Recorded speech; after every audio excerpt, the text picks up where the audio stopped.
നമസ്തേ.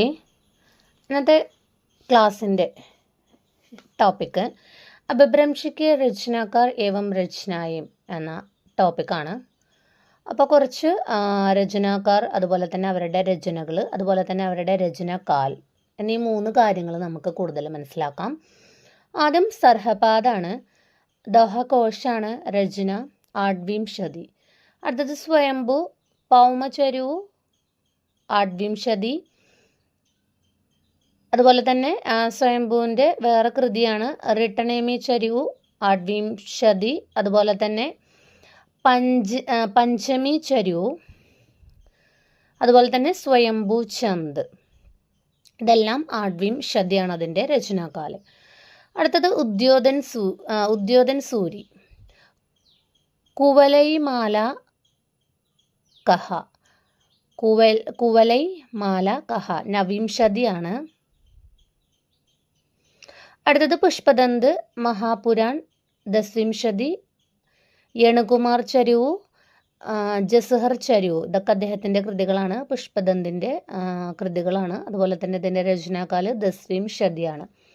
അടുത്തത് ധൻപാലാണ്, ഭവിഷ്യത്ത് കഥ അല്ലെങ്കിൽ ഭവിഷ്യത്ത് കഹ എന്ന് പറയുന്നുണ്ട്, ദസ്വിംശതിയാണ്. അടുത്തത് ജോയിന്തു ആണ്,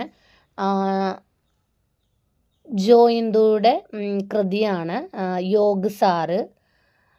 അതുപോലെ തന്നെ ദസ്വിംശതിയാണ് രചനാകാല്. അടുത്തത് ദേവസൻ ശ്രാവകാചാർ, ദസ്വിംശതി. ദേവസൻ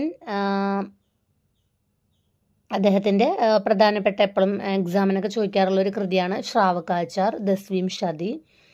അടുത്തത് രാം സിംഗ് പാഹുഡ് ദോഹ, ഗ്യാരഹ്വിംശതി. അടുത്തത്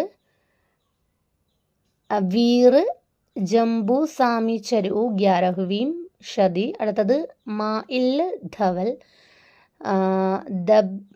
ദവ് സഹാവ് പയാസ്, ഗ്യാരഹ്വിംശതി തന്നെയാണ്. അതുപോലെ അദ്ദേഹത്തിൻ്റെ മറ്റൊരു കൃതിയാണ് ഹരിവംശ പുരാൺ, ഗ്യാരഹ്വിംശതി. അടുത്തത് നൈനന്ദി സുദൻസൺ ചരു, ഗ്യാരഹ്വിംശതി. അടുത്തത് കനകാമരി മുനി, കർക്കണ്ടു ചരു, ഗ്യാരഹ്വിംശതിയാണ്. അടുത്തത് പത്മകീർത്തി പാസണാഹ് ചരുഹു. അടുത്തത് ഹേമചന്ദ്ര സിദ്ധ് ഹേമശബ്ദാനുശാസൻ, ബാരഹ്വിംശതിയാണ്. അടുത്തത് ദേവസൻ ഗണി സുലോചന ചരു, ബാരഹ്വിംശതിയാണ്. അടുത്തത് സുമതി ഗുണി നേമിനാഥ് രാസ്, രേവന്ത് ഗിരി രാസ്, സന്ദേശ് രാസുകളില്ല കേട്ടോ, നേമിനാഥ് രാസും രേവന്ത് ഗിരി രാസും ബാരഹ്വിംശതി തന്നെയാണ്. അടുത്തത് അബ്ദുറഹ്മാൻ സന്ദേശ് രാസകാണ് കേട്ടോ. അബ്ദുറഹ്മാൻ എപ്പോഴും പല പരീക്ഷകൾക്കും ചോദിക്കാറുള്ള ഒരു ക്വസ്റ്റ്യനാണ്. അതുപോലെ തന്നെ അദ്ദേഹത്തിൻ്റെ രചനാകാലാണ് ബാരഹ്വിംശതി.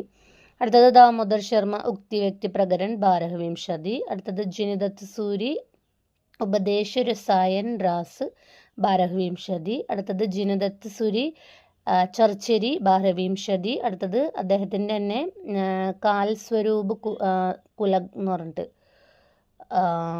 ഒരു ബുക്കുണ്ട്. അടുത്തത് ശ്രീധർ പാസണാഹ് ചരുഹു, ബാരഹ്വിം അല്ലെങ്കിൽ തെരഹ്വിംശതി. അടുത്തത് ശ്രീധർ അദ്ദേഹത്തിൻ്റെ തന്നെ സുകുമാൽ ചരുഹു, അദ്ദേഹത്തിൻ്റെ തന്നെ ഭവിഷ്യത്ത് ചരുഹു. അടുത്തത് ശാലിഭദ്ര സൂരി ഭരതേശ്വർ ബാഹുബലി രാസാണ്, ബാരഹ്വിം തെരഹ്വിംശതി എന്നാണ്. അടുത്തത് വിനയചന്ദ്ര സൂരി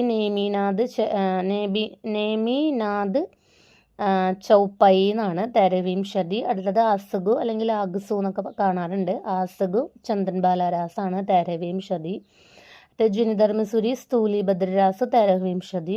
അടുത്തത് ലാഖു ജിണദത്ത് ചരു, തെരഹ്വിംശതി. അടുത്തത് അദ്ദേഹത്തിൻ്റെ തന്നെ മറ്റൊരു ബുക്കാണ്, ലാഖുവിൻ്റെ തന്നെ മറ്റൊരു ബുക്കാണ് അഗവൈ രയണ് പൈ എന്ന് പറഞ്ഞിട്ടൊരു രചനയുണ്ട്. അതിൻ്റെ രചനാകാല് തെരഹ്വിംശതി തന്നെയാണ്. അടുത്ത വിദ്യാപതി കീർത്തിലത, തെരഹ്വിം ചൗദഹ്വിംശതി. അടുത്ത ജ്യോതിരീശ്വർ ഠാക്കൂർ വർണ്ണരത്നാകർ, ചൗദഹ്വീം ഷദ്യാണ്. അടുത്തത് റൈദു അപ്പസംബോഹ് കവ് 15വീം ഷദി. അടുത്തത് അദ്ദേഹത്തിൻ്റെ തന്നെ ബൽഹദ് ചരിവു, ജസ്ഹർ ചരിവു, പാസ്നാഹ് ചരിവു, മെഹേസർ ചരിവു, അതുപോലെ തന്നെ സന്ദിണാഹ് ചരിവു. ഇതൊക്കെ 15വീം ഷദിയിൽ വരുന്നതാണ്. റൈദു ആണ് അതിൻ്റെ രചനാകാർ. അപ്പോൾ ഇത്രയും അപഭ്രംശ് രചനകൾ, അപഭ്രംശ് കെ രചനാകാർ ഏവം രചനായമാണ്. അത് ഇമ്പോർട്ടൻ്റ് ആയിട്ടുള്ളൊരു ടോപ്പിക് തന്നെയാണ്. ഇതിൽ ഒരുപാട് ക്വസ്റ്റ്യൻസ് ചോദിക്കാറുണ്ട്. അപ്പോൾ അത് നമുക്ക് എവിടുന്ന് ചോദിച്ചാലും നമുക്കത് പറയാൻ വേണ്ടിയിട്ട് പറ്റണം. അപ്പോൾ ഈ പോർഷൻ എല്ലാവരും നന്നായിട്ട് പഠിക്കുക. ധന്യവാദം.